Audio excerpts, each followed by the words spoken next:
Here we go. Why comparing white nationalists to BLM protesters is harmful. Just 6 days into the new year, Americans lived through yet another historical moment.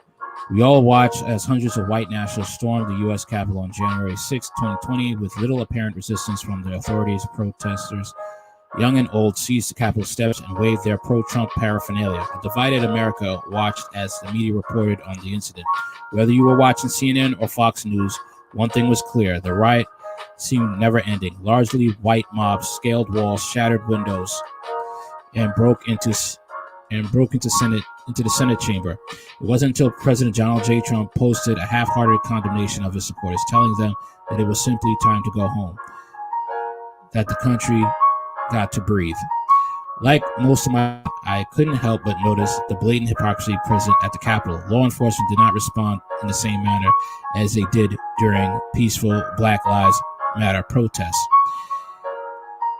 In June 2020, December National Guard stood on the Lincoln Memorial steps like statues, while Black Lives Matter protesters were met with brutal force and tear gas. Okay, what this person doesn't understand is that you had Black Lives Matter,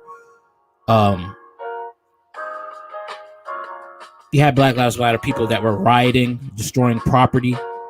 Okay, people lost their businesses. One guy lost his bar. Okay, you had looters that used that as an opportunity to loot and destroy and harm people with these Black Lives Matter protests. Okay, that's the reason why they were met with extreme force.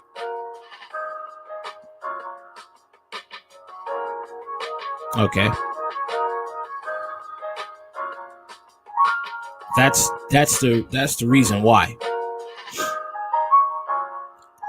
This time, a group of mostly white Trump supporters caused the death of a U.S. Capitol police officer, Brian D. Sicknick, and the escalating violence led to the death of 4 others.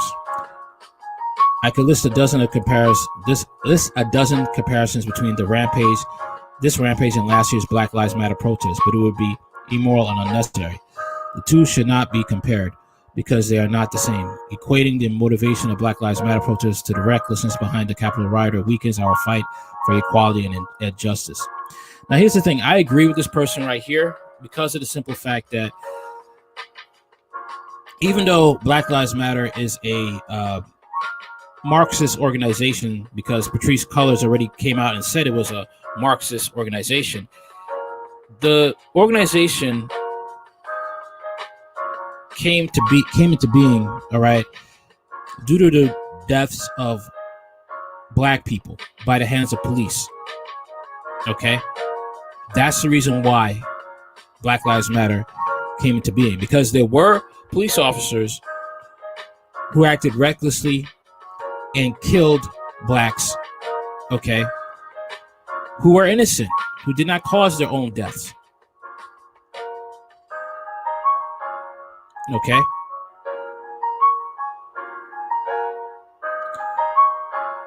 So that's what brought Black Lives Matter into being, because of the racism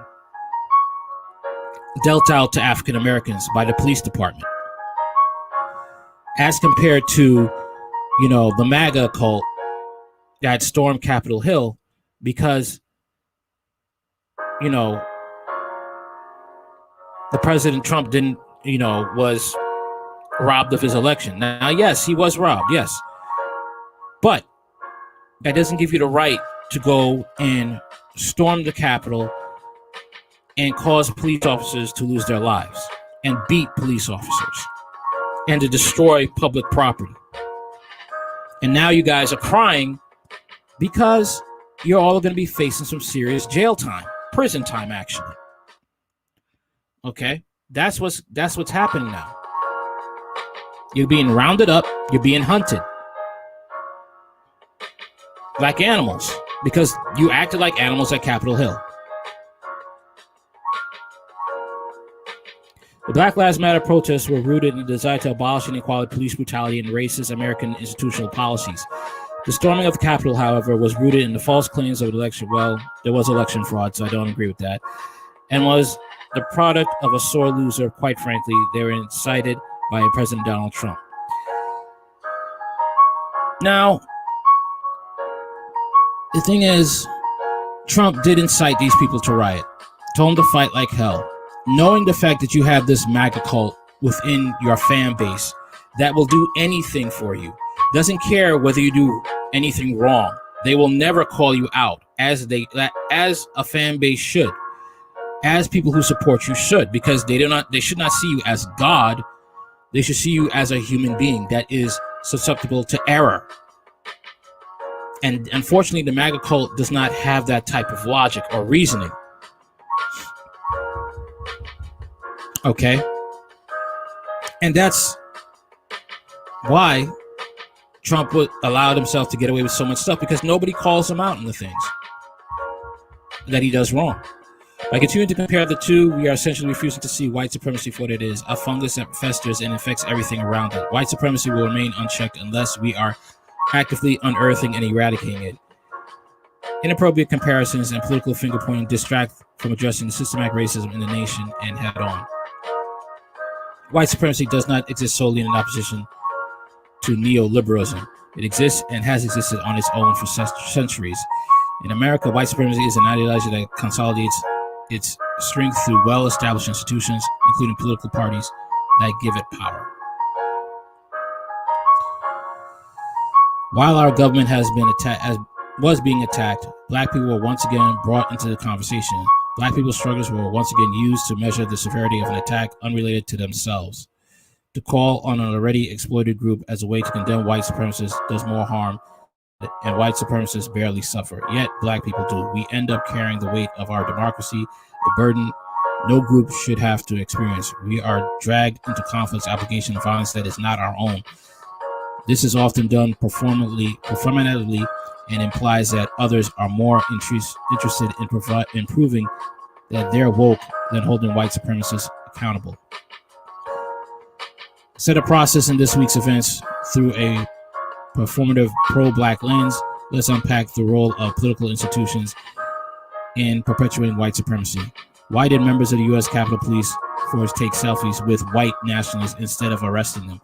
Why was U.S. Senator Joshua D. Highway, Republican, Minnesota, seen cheering for the mob that gathered outside of the Capitol? Finally, why did 8 members of the Senate and 139 of the House still object to the Electoral College count merely 3 hours after the violent pro-Trump mob was diffused? Because existing political and legal institutions do not hold white people in power accountable for their actions. In fact, our own university fails to do so. Harvard University should evaluate its own affiliates, some of whom have had their fair share of white supremacist rhetoric. What took place at the Capitol was not just an insurrection, but a wake-up call. As Harvard students and affiliates, we cannot continue to let white supremacy go unchecked in our nation or at our institution. As students attending a university that hasn't always rejected white supremacy, we must advocate for change now. We must recognize the role we play in either perpetuating or hindering the spread of white supremacist ideology by first preparing to see the world through a new lens. As the ramifications of the insurrections on Capitol flow into the mainstream media, I have one last message. The storming of the Capitol was a display of white supremacy, period. Leave black people out of it. And I agree. Because Black Lives Matter movement, the protesting, had nothing to do with this. It was stemmed out of, the police brutality and murders of blacks at the hands of police. Okay? I don't like Black Lives Matter movement. I don't. Because they use that movement to basically fight for gay rights and to basically go against the traditional family unit. They don't care about the black family. They care about black gay rights and and Patrisse Cullors already came out and said they are trained Marxists. They're for Karl Marx. They're for socialism. All right. But what I will say is that their purpose, how it was created, what was birthed out of, was the injustice done to blacks at the hands of police. And there are white supremacists in the police force, in government, all right, in the military, okay, in business, okay? And that's why it was created, Black Lives Matter movement. Compared to, a bunch of white people storming the Capitol Hill, waving their Confederate flag, okay? Being proud to be racist. Being proud to, fight for a person that was not there leading the charge, which was Donald Trump, who is now going to turn on you and throw the book at you due to the laws he's made about people who deface public property.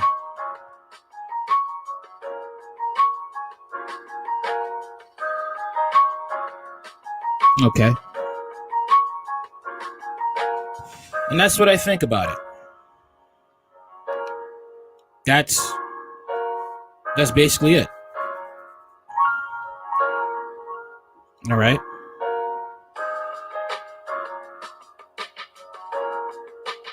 And it's sad that, people can't think for themselves and see that this is wrong. All right. People will even go and say that, black people stormed Capitol Hill. Really?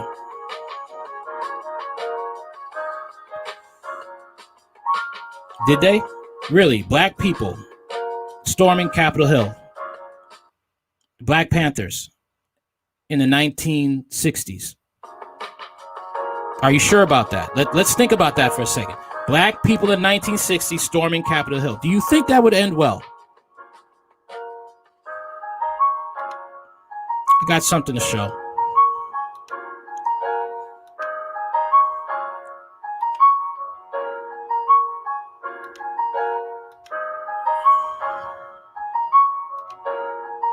All right, showing up.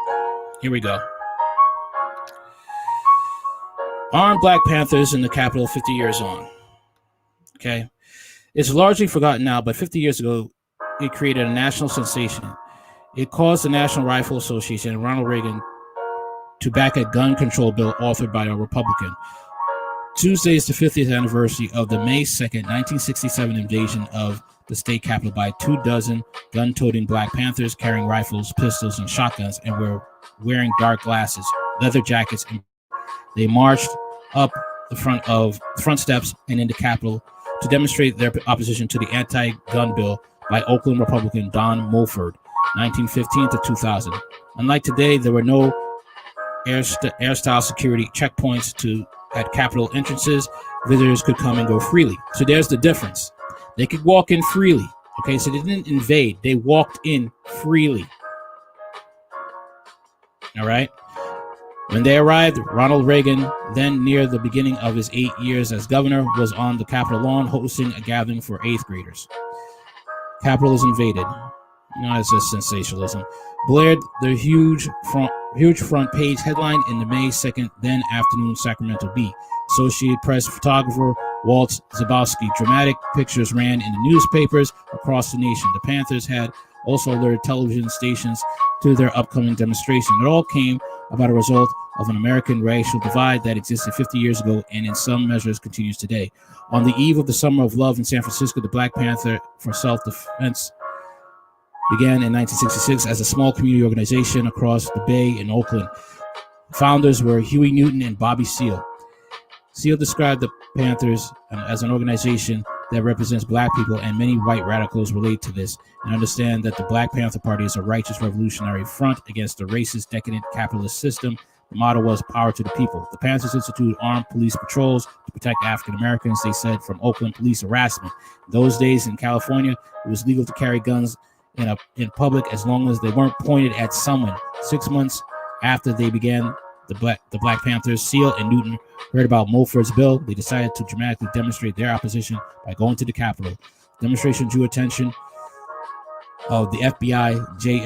Edgar Hoover, who wanted to be sure black nationalist hate groups were scrutinized. When they arrived, Ronald Reagan, then near the beginning of his 8 years as governor, was on the Capitol lawn hosting a gathering of 8th graders. As the armed and fearsome-looking Panthers arrived, Reagan was hustled inside. The visitors walked into the building and headed for the assembly chamber on the second floor, where they intended to read out loud Executive Mandate Number 1, a statement in opposition to the Mulford Bill. They were not allowed to enter the chamber, so they went outside and read the statement on the front lawn. The Black Panthers' action resulted in a swift approval of Mulford's bill. Mulford even added a clause barring anyone but law enforcement from bringing a loaded firearm into the Capitol. Reagan quickly signed the bill. He was quoted saying, "There's no reason why on the street today a citizen should carry loaded weapons."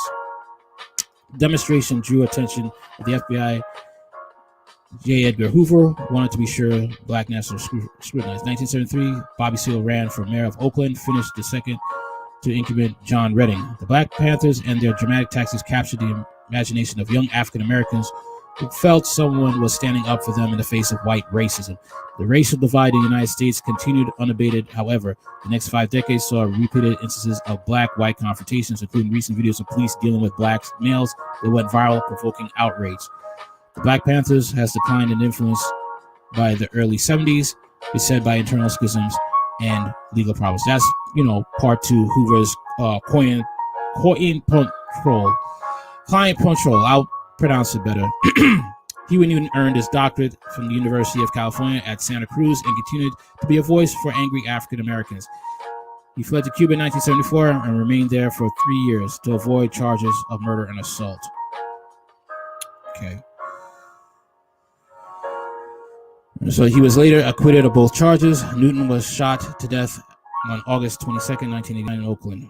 Newton's killers, Tyrone Robinson, also an African-American and member of the Black guerrilla family, was convicted of the murder in 1991 and sentenced to 32 years to life in prison. Bobby Seale was now in his early 80s, later became one of the original Chicago 8 defendants charged with conspiracy and inciting a riot in the wake of the 1968 Democratic National Convention in Chicago in 1973, ran for mayor of Oakland, finishing second to incumbent John Redding. In 2013, the new Black Panther Party for Self-Defense was formed in Atlanta. It has no ties to the original Black Panther organization.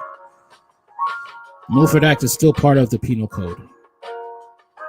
So it's COINTELPRO. That's what destroyed the Black Panthers. That was the problem of their internal strife and legal problems. Okay? But as you can see, the Black Panthers could come as freely, They weren't pointing a gun at anybody. All right? And that's how they was able to enter the Capitol. All right? No violence with them. Okay? But the Mulford Act came into effect because they were afraid of black people with guns, because they knew of the horrid injustices they committed against black people in this country through their laws. Okay?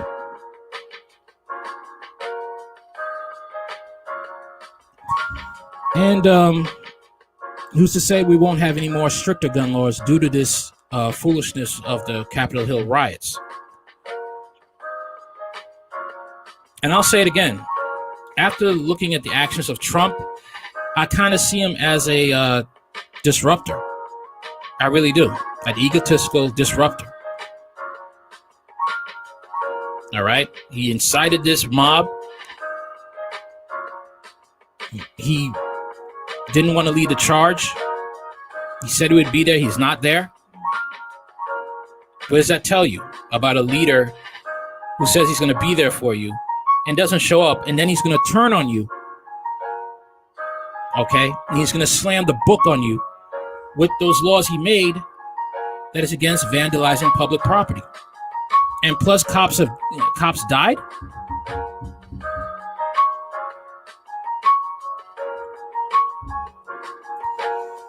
I don't know what to tell you. All right. If you like the content, like, share, comment, and subscribe. Later. Also, I will be talking about other things, with the Corona. That's going to be on my, from now on, that's going to be on my audio podcast. It won't be on YouTube anymore. Okay. All right. Later.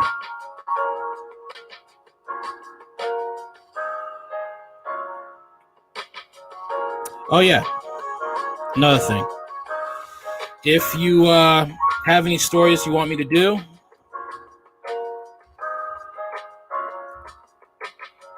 I'm going to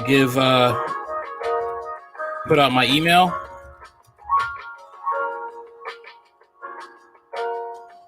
And you can send me some stories. All right?